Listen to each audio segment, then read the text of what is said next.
Programme سچ بات میں آپ کو خوش آمدید اور میں ہوں غزل اشرف اوان۔ آج بڑی سیاست میں اہم ڈیولپمنٹس ہوئی ہیں جن کو آج پروگرام میں ڈسکس کریں گے۔ سب سے پہلے اہم کیس کی اہم سماعت ہوئی صبح۔ ہم نے دیکھا کہ جب یہ سماعت شروع ہوئی تو اس کے کچھ ہی دیر بعد یہ سماعت جو ہے وہ مکمل کر لی گئی۔ جب سماعت میں چیف جسٹس صاحب نے ریمارکس دیے، ان کا کہنا یہ تھا کہ سیاست دانوں کو خود سے مسائل کا حل نکالنا چاہیے۔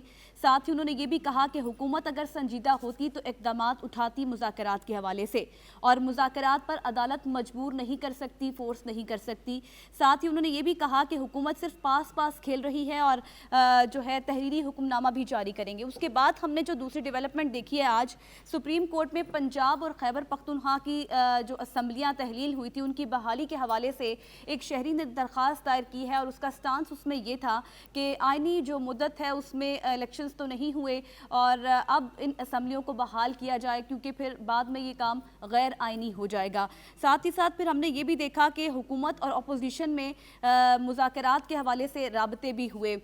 کل عمران خان صاحب نے ایک کمیٹی تشکیل دی تھی جس میں فواد چودھری صاحب تھے، بیرسٹر علی ظفر اور شاہ محمود قریشی تھے، اور آج ہم نے دیکھا کہ ابھی مذاکرات جاری ہیں حکومت اور پی ٹی آئی میں، اور جو حکومت کی طرف سے جو شامل ہیں لوگ ان میں سعد رفیق، نوید قمر، اسحاق ڈار صاحب، یوسف رضا گیلانی صاحب ہیں، اور جبکہ جے یو آئی فے جو ہے وہ مذاکرات کا حصہ نہیں ہے۔ اس کے بعد ایک بڑی ڈیولپمنٹ ہم نے دیکھی ہے اعتماد کے ووٹ کے حوالے سے۔ وزیر اعظم میاں محمد شہباز شریف صاحب نے اتحادی جماعتوں کا آج دہرانہ دیا تھا۔ اس دہرانے میں یہ فیصلہ کیا گیا کہ اعتماد کا ووٹ لیا جائے گا۔ جب اعتماد کا ووٹ لیا گیا تو بلاول بھٹو زرداری نے پی ایم پر اعتماد کے ووٹ لیتے ہوئے قرارداد پیش کی، اور 180 ارکان نے اعتماد کا اظہار بھی کیا ہے۔ اب یہ تمام تر صورتحال بہت ہی زیادہ مکس اینڈ میچ ہوئی ہے، اتنا تناؤ ہے، اتنی بگاڑ ہے، سمجھ نہیں آ رہا کہ آنے والے دنوں میں سیاسی احاطہ کیا ہوگا۔ بنیادی سوال بھی آج ہمارا کچھ اسی طرح ہے کہ کیا حکومت اور پی ٹی آئی کے درمیان مذاکرات جو اس وقت ابھی چل رہے ہیں وہ نتیجہ خیز ثابت ہو پائیں گے یا پھر نہیں۔ ان تمام تر صورتحال کا انالیسس جاننے کی کوشش کریں گے۔ اپنے مہمانوں کا تعارف کرواؤں تو آج ہمیں جوائن کر رہے ہیں ایڈوکیٹ سید طیب صاحب، آپ لا ایکسپرٹ ہیں۔ عارف چودھری صاحب ہمیں جوائن کر رہے ہیں، آپ بھی لا ایکسپرٹ ہیں۔ بریگیڈیئر سعد نذیر صاحب سینئر اینالسٹ ہیں، ہمیں جوائن کر رہے ہیں، اور امتیاز گل صاحب سینئر اینالسٹ ہیں آپ بھی۔ امتیاز صاحب، آپ سے آغاز کرنا چاہوں گی۔ اہم سماعت تھی، جو ریمارکس سامنے آئے وہ میں نے اپنے انٹرو میں بتائے بھی۔ جب سماعت شروع ہوئی تو اس کے بعد جو ریمارکس آئے اس میں جو فاروق ایچ نائک صاحب تھے انہوں نے بھی یہی کہا کہ سیاست کا معاملہ ہے اور سیاست دانوں کو ہی حل کرنا چاہیے۔ معلوم نہیں اب اس کو کیسے بیان کریں، گزشتہ کئی دنوں سے یہ بحث چل رہی کہ سیاسی معاملہ ہے یا آئینی معاملہ ہے، کیونکہ آئین میں تو سمپل سی ایک بات لکھی ہوئی ہے کہ کوئی بھی اسمبلی تحلیل ہو جائے تو اس کے تحلیل کے ہونے کے 90 دن کے اندر اندر انتخابات کروانے ہیں، اور اسی بات پہ چیف جسٹس عمر عطا بندیال نے بار بار زور بھی دیا کہ ہم آئین کے تحفظ اور آئین پر عمل درآمد کو یقینی بنانے کے لیے یہاں بیٹھے ہیں۔ ہم کسی کو ڈکٹیشن نہیں دینا چاہتے، اپنا کوئی حل کسی پہ مسلط نہیں کرنا چاہتے، اور یہ اگر سیاسی جماعتیں اس حوالے سے کوئی متفقہ عمل اختیار کر سکتی ہیں تو وہ پھر کوئی درمیانی رستہ بھی نکال سکتے ہیں۔ تو آج کی ان کی گفتگو کا بھی یہی لب و لباب تھا، انہوں نے پہلے بھی یہ بات کی تھی، آج پھر کہی، اور بین السطور انہوں نے یہ بھی کہا کہ حکومت پاس کھیل رہی ہے، اور اس سے یہ مطلب ان کا یہ تھا کہ حکومت دراصل انتخابات میں دلچسپی نہیں رکھتی ہے، اور اسی وجہ سے اتنا وقت بھی گزر گیا ہے۔ اب ظاہر ہے جو شروع سے کہا تھا رانا ثناء اللہ نے، خواجہ آصف صاحب نے، کہ ہم انتخابات نہیں ہونے دیں گے، اس کے لیے فنڈز کبھی بھی نہیں ملیں گے، وہ بات اب تقریباً ان کی پوری ہو گئی ہے، اور اسی لیے مذاکراتی ٹیمیں بیٹھی ہیں بات چیت کے لیے۔ اب واقعتاً کیا اس میں سے کچھ انتخابات کے حق میں کوئی بات نکلتی ہے یا پھر یہ ایک تاخیری حربہ ہے، اس کا بھی ہمیں دیکھنا ہوگا، کچھ دن انتظار کرنا ہوگا۔ سر، جیسے آپ بتا رہے ہیں کہ یہ ڈیلینگ ٹیکٹکس تو ہیں، اور ساتھ ہی ساتھ آپ فنڈز کی بات بھی کر رہے ہیں، تو حکومت فنڈز نہ دے کر آپ کو لگتا ہے کہ یہ پھر آئین شکنی کی مرتکب ہو رہی ہے حکومت؟ وہ تو عملاً کر چکی ہے نا، یعنی اس کا تو آج پیشی کے موقع پہ توقع یہ کی جا رہی تھی کہ کم از کم وزیر اعظم شہباز شریف کو ایک نوٹس ضرور چلا جائے گا، بھلے وہ توہین عدالت کا نوٹس نہ ہو، لیکن کم از کم ان کو اور ان کے 2-3 ساتھیوں کو بلایا جائے گا کہ آ کے وضاحت کریں کیوں سیکیورٹی اور فنڈنگ کے حوالے سے حکومت اپنا وعدہ، اپنی ذمہ داری پوری نہیں کر سکی. یہ وعدہ نہیں ہے بلکہ آئینی ذمہ داری ہے، اور آئین کے آرٹیکل 189 اور 190 کے تحت سپریم کورٹ کو یہ مکمل اختیار حاصل ہے کہ وہ اگر وفاقی حکومت یہ کام نہیں کرتی تو پھر اپنی وہ ایگزیکٹو پاور وہ خود حاصل کر کے پھر باقی جتنے بھی ادارے ہیں، ذیلی ادارے، ان کو انتخابات کی ذمہ داری پوری کرنے کا حکم دے. اب اس میں سے کچھ بھی نہیں ہو سکا، تو بظاہر یہ لگتا ہے کہ چیف جسٹس نے بھی یہ احساس کر لیا ہے کہ وہ اس نظام کے خلاف سفارہ ہیں جس نظام نے پاکستان کو آج سیاسی طور پہ، اقتصادی طور پہ اس حالت تک پہنچایا ہے، اور اس نظام میں بظاہر 3 4 5 یا 6 7 جج جو ہیں وہ کوئی معنی نہیں رکھتے، کیونکہ باقی تمام نظام ان کے خلاف ڈٹ گیا ہے. اس میں مولانا فضل الرحمان بھی شامل ہیں جو بڑی انہوں نے بڑھ کے بھی ماری آج پریس کانفرنس کے دوران. تو بڑی ایک بے بسی کا سا عالم ہے ان تمام لوگوں کے لیے. سر مذاکرات اس وقت ہو رہے ہیں، مذاکرات نتیجہ خیز ثابت ہو سکتے ہیں؟ یہ تو ابھی دیکھیں، اس وقت کچھ کہنا مشکل ہے، ابھی انتظار کرنا پڑے گا اس کے. ٹھیک ہے. سید طیب صاحب مجھے ایک بات بتائیے گا کہ اب پی ایم نے آج پھر ایک بات کی ہے خطاب کے دوران کہ ہم 3 ممبر بینچ کے فیصلے کو نہیں مانتے. اس سے پہلے بھی انہوں نے یہ بات کی تھی، اور ساتھ ہی یہ بھی کہا کہ پارلیمان کا اختیار کوئی اور استعمال نہیں کر سکتا. اب دیکھا جائے تو پارلیمان اور سپریم کورٹ دونوں ہی سپریم ہیں، دونوں ہی معتبر ادارے ہیں. تو اب دیکھنا یہ ہے کہ یہ کون طے کرے گا کہ کس کی سنی جائے. آئین اور قانون کیا کہتا ہے اس حوالے سے؟ دیکھیے بڑی سمپل سی بات یہ ہے، آئین کے آرٹیکل 5 کے اندر لکھا ہوا ہے کہ قانون اور آئین کی پاسداری ہر شخص پر لازم ہے. یہ لینگویج ہے آرٹیکل 5 کی. تو جب ہم اس کو پڑھتے ہیں تو اس کا مطلب یہ ہے کہ چاہے وہ برسر اقتدار حکمران ہو یا پوری کیبنٹ ہو یا پارلیمنٹ ہو، ان سب کے اوپر آئین پاکستان کی پاسداری لازم ہے.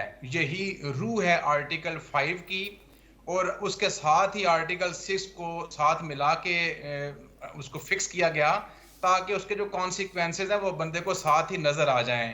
تو اگر اس اعتبار سے ہم دیکھیں تو میں بڑے ادب اور احترام سے عرض کروں گا کہ جہاں یہ کویسچن آتا ہے جی کہ سپریم کون ہے، دیکھیے پارلیمنٹ سے مراد یہ ہوتی ہے کہ عوام کے منتخب نمائندے. کویسچن یہ ہے کہ کیا عوام بذات خود سپریم ہیں؟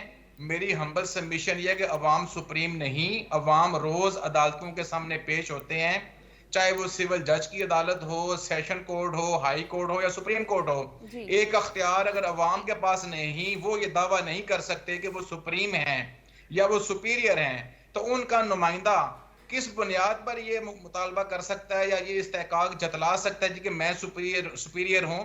تو اس لیے میری ذاتی ہمبل دانست میں میری بڑی ایک کمٹمنٹ ہے اس چیز کے اوپر کہ یہ سپریم ہونے کا یا سپیریئر ہونے کا جو دعویٰ کیا جاتا ہے یہ بالکل غیر آئینی ہے. عدالتیں سپریم ہیں، اور آپ اس کو ملا کے پڑھیں. آرٹیکل 2 یہ کہتا ہے کانسٹیٹیوشن کا، اسلام از دا ریلیجن آف پاکستان، اور آرٹیکل 2A یہ کہتا ہے کہ قرارداد مقاصد جو ہے اس کو آئین پاکستان کا سبسٹانٹیو پارٹ بنا دیا گیا.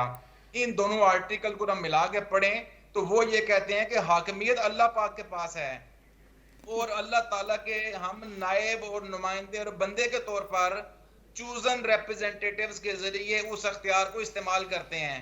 تو اگر ہم یہ چیز دیکھیں تو بات بہت واضح ہو جاتی ہے. مزید عرض کرتا چلوں کہ عدالت کا احترام، چاہے وہ سول جج کی عدالت ہو، چاہے وہ نائب تحصیلدار صاحب کی عدالت ہو، اس کا احترام اور اس کے فیصلے کو ماننا لازم ہے. اگر اس کے فیصلے پر آپ کو یا کسی کو اعتراض ہو تو اس کا قانون نے طریقہ کار دیا، اس کے اگینسٹ آپ اپیل فائل کر سکتے ہیں، ریویژن فائل کر سکتے ہیں، ریویو فائل کر سکتے ہیں، مگر کسی جج کے کنڈکٹ کے بارے میں یا اس کے اوپر پرسنل جو کرٹیسزم ہے اس کی کوئی نظیر بھی نہیں، اور اس کی آئین پاکستان کے اندر کسی بھی حوالے سے اس کا جواز بھی موجود نہیں. ٹھیک ہو گیا. اس متعلق میں اب یہی سوال عارف چودھری آپ کے ساتھ بھی شیئر کرنا چاہوں گی، آپ سے پوچھنا چاہوں گی. ایک طرف پارلیمنٹ کہہ رہی ہے کہ ان کا پرسپیکٹیو یہ ہے کہ فیصلہ غیر آئینی ہے، دوسری طرف سپریم کورٹ کہہ رہی ہے کہ جو فیصلہ ہم نے دے دیا ہے यही बाइंडिंग है, इसी यही होगा? देखिए, ये सुप्रीम कोर्ट का कहना ही नहीं, असल बात तो आइन में मौजूद है। शाह साहब ने बड़ी सही बात की है कि बात अब मेरी और आपकी मर्जी की नहीं है, और पार्लियामेंट की ये मर्जी नहीं है कि जो चाहे सुप्रीम कोर्ट का फैसला वो कहे कि जी मैं इसे तस्लीम नहीं करता। पाकिस्तान के किसी शख्स को ये इख्तियार हासिल नहीं है, चाहे वो किसी जगह पे भी बैठा हो, पार्लियामेंट के अंदर हो, पार्लियामेंट से बाहर हो, आम आदमी हो, पीएन हो, या वो चीफ ऑफ आर्मी स्टाफ हो, उसे ये इख्तियार और ये हक हासिल नहीं है कि सुप्रीम कोर्ट के फैसले को, हतमी फैसले को, वो ये कहे कि मैं इसको नहीं मानता, और उसके बाद पार्लियामेंट जो है अपनी मुख्तलिफ करारदादों के जरिए ये कहे कि जनाब ये हम इस फैसले को तस्लीम नहीं करते, ये गैर आईनी है, और ये पार्लियामेंट फैसला करे यदि सुप्रीम कोर्ट के फैसलों के बारे में कि जनाब ये आइन को तोड़ने की बात है, ये आइन के मामलात है, यानी आइन से मावरा है, ये आइन जो है इसकी तशरीह करनी है सुप्रीम कोर्ट ने। सुप्रीम कोर्ट जिसे कानून कहेगी वही कानून है। इसके यदि सुप्रीम कोर्ट आइन की जब तशरीह करेगी तो उसके बाद उसकी तशरीह ही आइन समझी जाएगी, और उसी की तशरीह जो है वही कानून समझा जाएगा। इस वक्त जो आपका सवाल है वो बड़ा वाज़ेह है, और मैं उसका जवाब बड़ा वाज़ेह है जी। सबसे पहली बात तो मैं आपसे ये शेयर करना चाहता हूँ कि ये जो अभी इम्तियाज गुल साहब ने बात की थी वो बड़ी वजनी बात है कि अभी ये जो चीजें हो रही हैं इससे मैं होना, हम तो तवक्को ये कर रहे थे कि कोई नोटिस आ जाएगा, लेकिन नोटिस ना आने से जो हमें लगा है, जो मुझे महसूस हुआ है, वो यूं लगा है कि जितनी तौहीन और तजलील थी, जितनी वो मेरा ख्याल है कहीं हजम हो रही है, डाइजेस्ट हो रही है, और उसका नुकसान हमें क्या होगा, ये मसला नुकसान को जरा गौर करने की बात है कि आपको याद होगा, ये मेरे मुअज़्ज़ज़ दोस्त साथी इससे बड़े अच्छी तरह वाकिफ है कि एक जमाना था जब ये कहा जाता था कि किसी शख्स को जब मामला आता था अदालत के अंदर किसी की यानी गिरफ्तारी का, और वो कहते अब्से बेजा का, तो ऐसा होता था कि हर चीज एक तरफ रह जाती थी और अब्से बेजा का मामला जो है उसे सबसे पहले कंसीडर किया जाता था। यूं वो कानून को बदला, सुप्रीम कोर्ट ने नहीं बदला, हाई कोर्ट ने फैसला किया, तो उन्होंने वो तौहीन अदालत वाली बात जो थी यानी वो खत्म हो गई, और जो कानून का अमल दरामद भी खत्म हो गया, और अब वही लॉ मौजूद है, लेकिन उसकी हालत अब ये है कि वो एक एडिशनल सेशन जज के पास मामला चला जाता है, और वहां से पुलिस को इतला हो जाती है, और कोई किसी शख्स की आप नहीं देख रहे कि किसी की आजादी महफूज हो और किसी को पकड़ा जा सके। तो अब मैं ये बात इसलिए कर रहा हूं कि इस वक्त ये जो इज्जत और नामूस सुप्रीम कोर्ट की थी, जो खाक में मिल चुकी है और मजीद मिल गई है, इसको वापस लाना किसी के बस की बात नहीं रहेगी। आरिफ साहब, आपने बड़े वाज़ेह तौर पर हमें बताया कि आइन और कानून इस मुतालिक क्या कहता है। अब जो मुज़ाकरात हुकूमत और पीटीआई के दरमियान जारी हैं, क्या ये नतीजा खेज साबित होंगे? इसका जवाब मैं लूंगी ब्रिगेडियर साहब से भी, लेकिन एक ब्रेक के बाद साथ रहिएगा।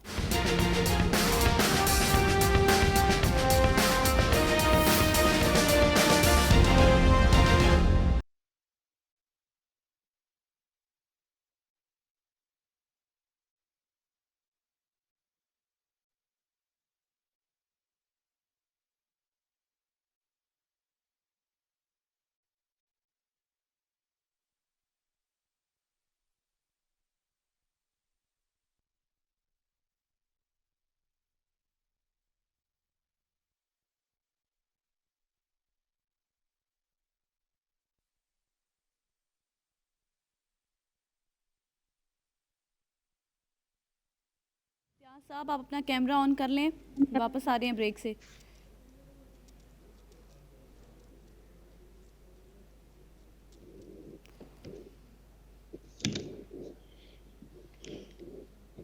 इम्तियाज साहब, आपको आवाज आ रही है? जी आ रही है। ठीक है, ओके।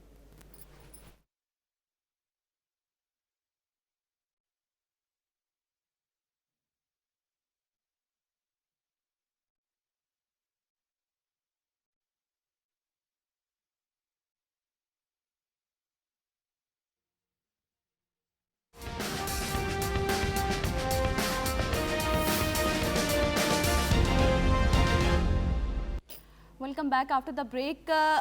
ब्रिगेडियर साहब, मुझे बताइएगा, जब आज खिताब कर रहे थे पीएम साहब तो उन्होंने कहा कि पीटीआई से मुज़ाकरात का एक ही एजेंडा होगा, कौमी और सूबाई असम्बलियों के इंतखाबात एक दिन में हुए, और साथ ही साथ उन्होंने कहा कि जितने भी तहफ़्फ़ुज़ात हैं पीटीआई को, उसके बावजूद वो इस एजेंडे को तस्लीम कर ले ताकि कोई जवाज़ बाकी ना रहे। आपको लगता है मुज़ाकरात कामयाब हो जाएंगे?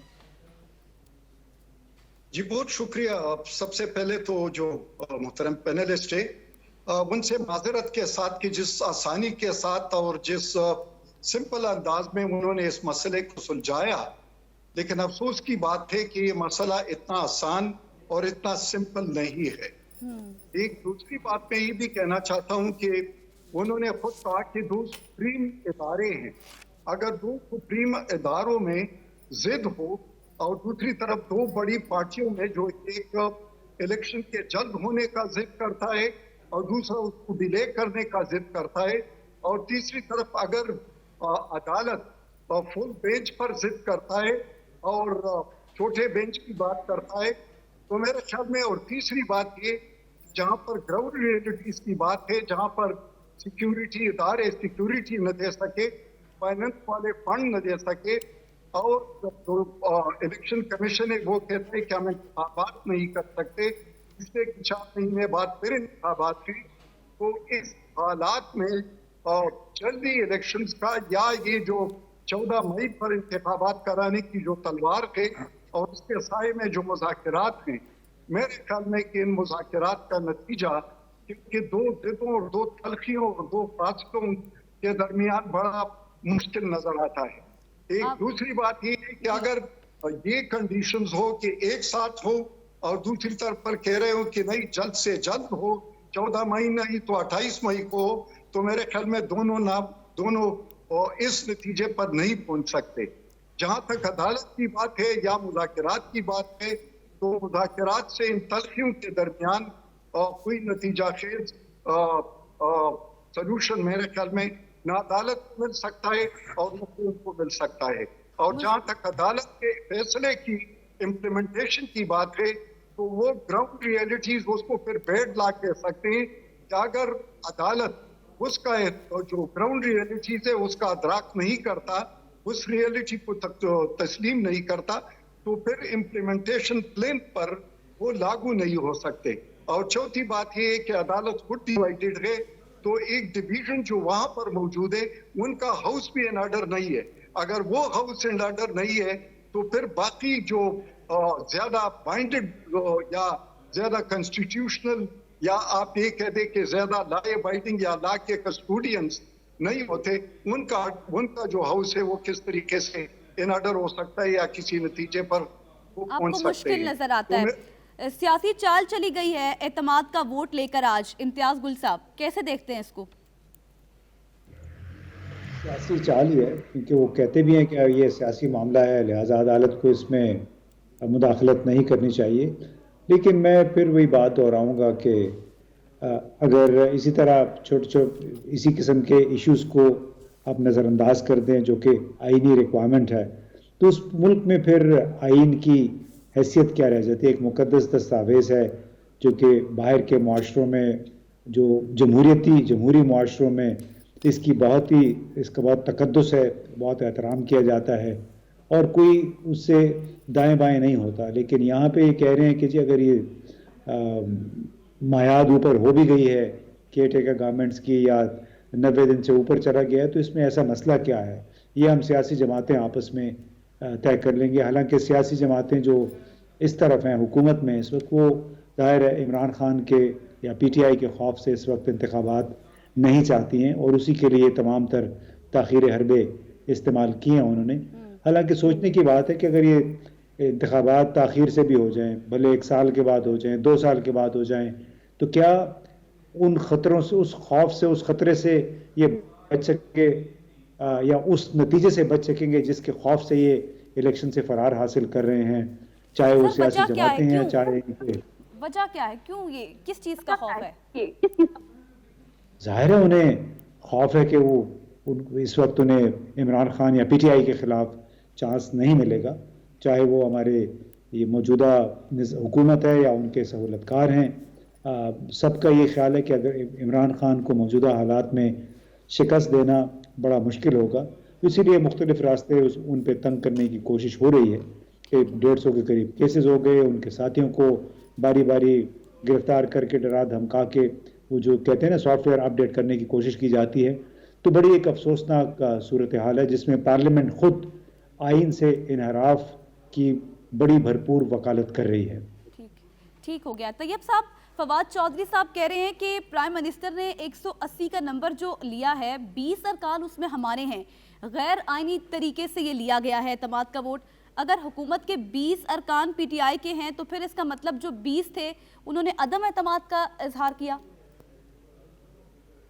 دیکھیے اس بات کو دیکھنا پڑے گا، چونکہ جو فواد چودھری صاحب کا جو موقف ہے اس کو، یا جو اسمبلی سیکریٹریٹ کا جو ریکارڈ ہے اس کو دیکھنا پڑے گا، تبھی اس بات کا تعین کیا جا سکتا ہے. لیکن بظاہراً تو یہ نظر آتا ہے کہ پرائم منسٹر نے اعتماد کا ووٹ لے لیا ہے، اور اس کی شاید وجہ یہ بھی ہے کہ جو ایک honourable supreme court of Pakistan کی ایک ججمنٹ کے اندر ایک آبزرویشن آئی تھی، غالباً اس چیز کو انہوں نے ایڈریس کرنے کے لیے یہ کوشش کی ہے. میرے خیال میں اس اعتماد کے ووٹ کا اتنا زیادہ فائدہ موجودہ گورنمنٹ کو نہیں ہوگا، کیونکہ اصل مسئلہ اعتماد کا ووٹ نہیں، اصل مسئلہ تو یہ ہے کہ آنریبل سپریم کورٹ کی ایک ججمنٹ موجود ہے، اس کے اندر ایک سرٹن ڈائریکشن دی گئی ہے. تو دیکھنا یہ ہے کہ اس ڈائریکشن سے کس طرح جان چھڑائی جا سکتی ہے. میں عرض کرتا چلوں، دیکھیے اسمبلی سیکریٹریٹ جو بھی کارروائی کرتا ہے اس کو ایک قانون 2007 کا ہے وہ ریگولیٹ کرتا ہے. اس رولز کے اندر بھی لکھا ہوا ہے، رول 160 ہے، جس میں یہ بتایا گیا کہ اسمبلی ایسی کوئی ریزولوشن پاس نہیں کرے گی کہ جس کا معاملہ یا جس کا مقصد کسی عدالتی کارروائی یا کسی عدالتی ججمنٹ سے متعلق ہو. تو اس کا مطلب یہ ہوگا کہ جتنی خط و کتابت کی گئی ماضی قریب میں، یا اس کے اوپر ریزولوشنز پاس کی گئیں، یا جو آبزرویشنز دی گئیں، ان کی کوئی قانونی یا آئینی حیثیت نہیں. یہ ایک ہاؤس کی آواز ہو سکتی ہے، ہاؤس کا ایک نقطہ نظر ہو سکتا ہے، مگر اس نقطہ نظر کے ذریعے کسی بھی ججمنٹ کو نلیفائی نہیں کیا جا سکتا. یہ تو honourable supreme court of Pakistan کا ڈیسیژن ہے. اگر ایک آنریبل سول جج کا فیصلہ بھی ہو تو میری عرض یہ ہے کہ پارلیمنٹ اس سول جج کے فیصلے کو بھی وائلیٹ نہیں کر سکتی. جیسے میں نے پہلے عرض کیا کہ کسی بھی فیصلے کو رد کرنا ہو تو اس کے لیے فورم دیے گئے ہیں آپ کو قانونی اور آئینی طور پر. تو جس وقت تک وہ راستہ نہیں اپنائیں گے تو میرے خیال میں یہ اعتماد کا ووٹ یا جو باقی جو ایکسرسائز کی جا رہی ہے شاید یہ اتنی ہیلپ فل نہ ہو اس گورنمنٹ کو. سر جے یو آئی فے مولانا صاحب بھی مذاکرات کے لیے راضی نہیں تھے، وہ حصہ بھی نہیں ہے اب، اس کی کیا وجہ نظر آتی ہے آپ کو؟ میرے سے فرما رہے ہیں آپ؟ جی سر آپ سے. دیکھیے یہ تو ہر پارٹی کا اپنا ایک نقطہ نظر ہے، ہر پارٹی کی اپنی ایک پولیٹکس ہے، وہ حصہ ہوں یا حصہ نہ ہوں. دیکھیے یہ تو ایک میں سمجھتا ہوں کہ آنریبل سپریم کورٹ نے ایک پیرنٹل جورسڈکشن کے اندر سیاسی جماعتوں کو ایک ایڈوائس دی یا ایک تجویز دی ملک کے وسیع تر مفاد کے اندر کہ آپ لوگ بیٹھ کر اپنے معاملات کو دیکھ لیں، بالخصوص آئین پاکستان کو مد نظر رکھیں. تو اس میں قطعاً کوئی قباحت مجھے نظر نہیں آتی، اور اس حوالے سے جو کرٹیسزم کیا جا رہا ہے میری وہ عقل سے ماورا بات ہے. اگر عدالت نے کوئی ایسی تجویز دے دی تو یہ ایک بڑی مناسب بات ہے، اور کورٹ جو ہے وہ ایک پیرنٹل جورسڈکشن کے اندر اگر کسی کو کوئی تجویز دیتی ہے تو اس سے مراد یہ نہیں کہ عدالت نے کوئی پنچایت لگا لی ہے. تو اس حوالے سے جو تبصرہ بازی ہو رہی ہے پچھلے چند دنوں میں تو اس کو کوئی زیادہ مناسب نہیں سمجھتا. دیکھنا میں یہ ہوگا کہ ان جو مذاکرات کے ایکسرسائز جو کی جا رہی ہے اس کے ذریعے کوئی نتیجہ نکلتا ہے یا نہیں، ورنہ جو آنریبل سپریم کورٹ کی جو ججمنٹ ریکارڈ کے پر موجود ہے اس نے تو لا محالہ امپلیمنٹ ہونا ہی ہونا ہے. وہ 3 رکنی فیصلہ ہو کوئی مانے یا نہ مانے اس کا سوال نہیں. دیکھیں ایک جج بھی honourable supreme court of Pakistan کا اتنا ہی معتبر ہے جتنی پوری کورٹ ہے، ایک سول جج بھی اتنا ہی معتبر ہے جتنی پوری جوڈیشری ہے. تو اس حوالے سے یہ 1 رکنی یا 3 رکنی یا لارجر بینچ یا 9 رکنی یہ بحث قطعی طور پر لا حاصل ہے اور بے معنی ہے. اس کے ذریعے عدالت کے دیے ہوئے ججمنٹ سے جان چھوٹتی نظر نہیں آ رہی. ٹھیک ہو گیا، ٹھیک ہے. اسپیکر صاحب نے چیف جسٹس کو ایک خط بھی لکھا تھا، اس خط میں انہوں نے کوئی آرٹیکل کے حوالے سے بھی بات کی تھی. عارف چودھری صاحب سے اس حوالے سے جانوں گی، لیکن ایک بریک لینی ہے. اسٹے ود اس.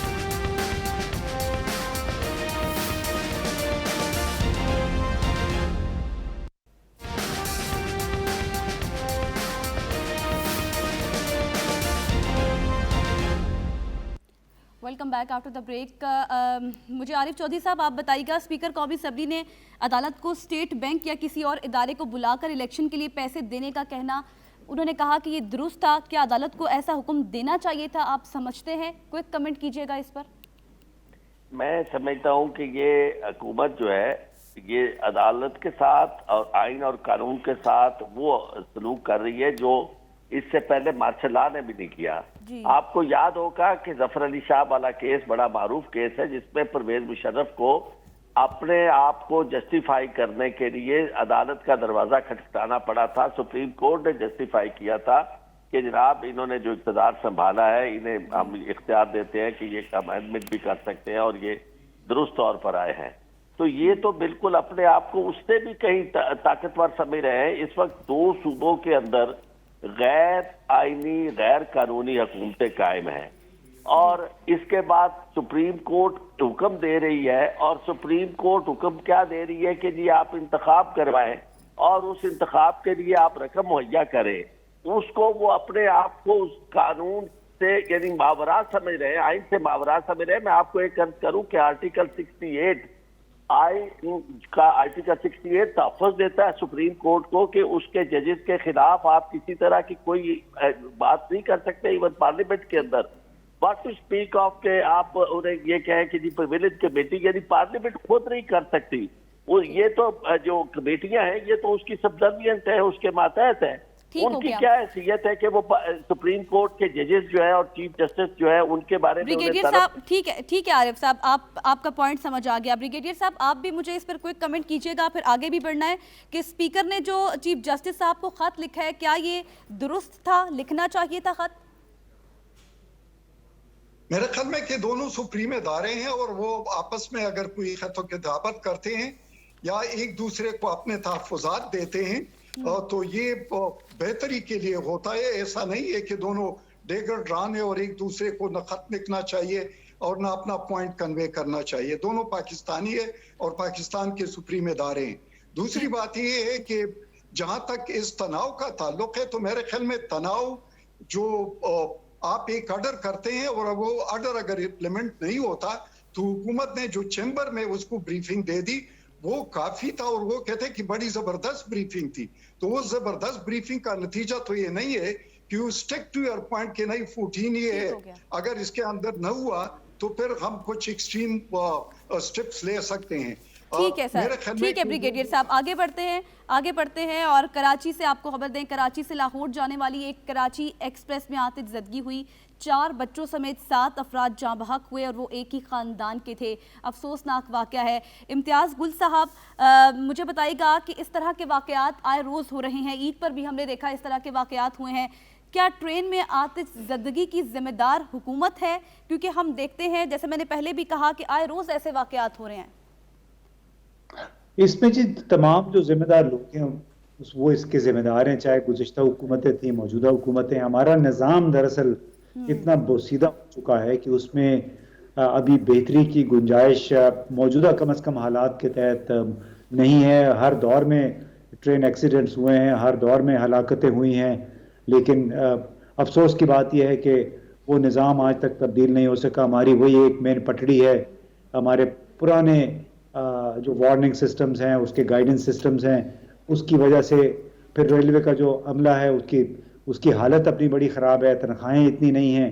तो बेसिकली मजमूई एक बड़ा बोसीदा निज़ाम है जिसको बहुत ज़्यादा बेहतर करने की ज़रूरत है और कोई भी हुकूमत वो कर नहीं पाई, क्योंकि पाकिस्तान रेलवे भी पाकिस्तान स्टील मिल PIA की तरह मुसलसल खसारे में है। हर वक्त वो तनख्वाहें अदा करने की क्राइसिस में घिरे रहते हैं। तो ये आप समझते हैं, ठीक है सर, वक्त की कमी है, इस वजह से आप समझते हैं कि ये बोसीदा निज़ाम है। सैयद तैयब साहब, मैं आपसे भी यही जानना चाहूँगी, क्या इक़दामात होने चाहिए इनकी रोकथाम के लिए?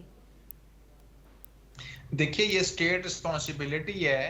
जिस वक्त आप हुकूमत में होते हैं तो फिर आपका ये ज़िम्मा होता है कि तमाम मामलात को आप देखें। और पाकिस्तान एक ऐसा बदकिस्मत मुल्क है कि जहाँ पे हम इदारे नहीं बना सके, हम निज़ाम के अंदर ट्रांसपेरेंसी कायम नहीं कर सके, और सबसे बड़ा जो अलमिया इस मुल्क का है वो ये है कि यहाँ पे एहतसाब का जो काम है वो इंतहाई कमज़ोर है। सरकारी इदारों के अंदर जो करप्शन या माली बदनवानी या काम ना करने का जो कल्चर है वो इसलिए जोर पकड़ चुका कि यहाँ पे हर एक को पता होता है कि हमारा कुछ नुकसान नहीं होगा, हमें कोई सजा नहीं मिलेगी, क्योंकि जिस मुल्क और मुआशरे के अंदर छोटा और बड़ा दोनों मिलकर एक काम ऐसा कर रहे हों तो वहां पर एहतसाब का अमल नापैद हो जाता है। ठीक तो हो गया। बदकिस्मती है कि हर दिन आए रोज हम ये चीजें देखते हैं, इस मुल्क के अंदर हादसात होते हैं, झूले गिरते हैं, मगर कभी मैंने किसी को सजा होते हुए या प्रोसिक्यूट होते हुए नहीं देखा। ठीक है, साथ साथ मुझे आप बताइएगा, हुकूमत की तरजीहात में अवामी फलाह बहबूद के ये मंसूबे शामिल नहीं है क्या?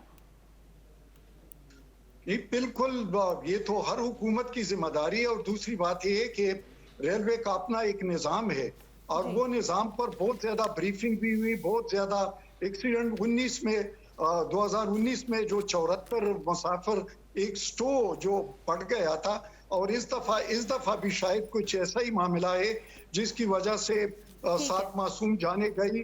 तो ये निज़ाम जब तक एक बड़े रिफॉर्म से हम नहीं गुजरेंगे, ये इंतखाबात इनका हल नहीं है कि इंतखाब होकर यही लोग आएंगे, जब तक रिफॉर्म्स नहीं होते, मेगा रिफॉर्म्स करना लाजमी। आरिफ साहब क्विक कमेंट कीजिएगा, कौन है जिम्मेदार? तो इंतहाई जिम्मेदारी इस बात की है कि जो रिस्पॉन्सिबल लोग हैं उनको फिर वाकई सजा दी जाए फौरी तौर पर, और जिम्मेदारी का तयन किया जाए। आज तक ना जिम्मेदारी का कभी तयन हुआ है, ना उसके बाद हमें उसके कभी नताइज नजर आए हैं, और यही वजह है कि जिस चीज की तरफ आप इशारा कर रहे हैं, इस तरह के मसाइल हर रोज पैदा हो रहे हैं, लेकिन किसी को कोई पूछने वाला नहीं है। वजीर इस्तीफा दे दिया करते हैं इस तरह के मामलात में। यहाँ तो तसव्वुर ही नहीं है कि कोई वजीर अपनी जिम्मेदारी समझे, क्योंकि बुनियादी तौर पर जिम्मेदार गवर्नमेंट होती है। गवर्नमेंट के लिए ये सबसे इम्पोर्टेंट है कि इस तरह की सूरत हाल को कंट्रोल करें। ठीक है, बहुत शुक्रिया आरिफ साहब। तमाम मेहमान हमारे साथ मौजूद है, तमाम मेहमानों का बहुत शुक्रिया। आज पोलिंग हमने कुछ इस तरह क्रिएट की थी। पहला सवाल उसका कुछ इस तरह था कि क्या हुकूमत और पीटीआई के दरमियान मुज़ाकरात नतीजा खेज साबित होंगे, जिसका हाँ में जवाब 4% और नहीं में जवाब 96% आया है। दूसरा सवाल भी कुछ इस तरह हमने क्रिएट किया कि स्पीकर कौमी असम्बली ने कहा कि अदालत को स्टेट बैंक या किसी और इदारे को बुलाकर इलेक्शन के लिए पैसे देने का कहना दुरुस्त नहीं। क्या अदालत का हुक्म देना चाहिए था, जिसका हाँ में जवाब 63% और नहीं में जवाब सिर्फ 37% आया है। तीसरा सवाल कुछ इस तरह था कि क्या ट्रेन में आतिशज़दगी के जिम्मेदार हुकूमत है, जिसका हाँ में जवाब 84%, जबकि नहीं में 16% आया है। इसी के साथ प्रोग्राम का वक्त खत्म हुआ। कल फिर हाजिर होंगे। अल्लाह हाफ़िज़।